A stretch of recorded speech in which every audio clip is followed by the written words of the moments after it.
Ipinalabas na sa Estados Unidos simula noong September 19 ng Prisoner of War, isang Hollywood movie na pinagbibidahan ni Scott Adkins kasama ang kapuso It Girl at Encantadia star na si Gabby Garcia. Isa itong action war thriller na nakasentro sa karakter ni Scott na si James Wright, isang Royal Air Force officer na nahuli ng mga Hapon sa kalagitnaan ng Battle of Bataan noong 1942. Sa tulong ng Pinoy nurse na si Teresa na ginagampanan naman ni Gabby, ay magtutulong-tulong sila para makatakas mula sa karahasan ng mga Hapon.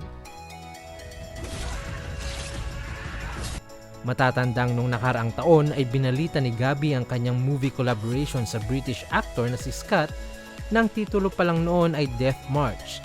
Co-producer ng pelikula ang kapuso actor na si Alden Richards sa pamamagitan ng kanyang movie company na Myriad Productions.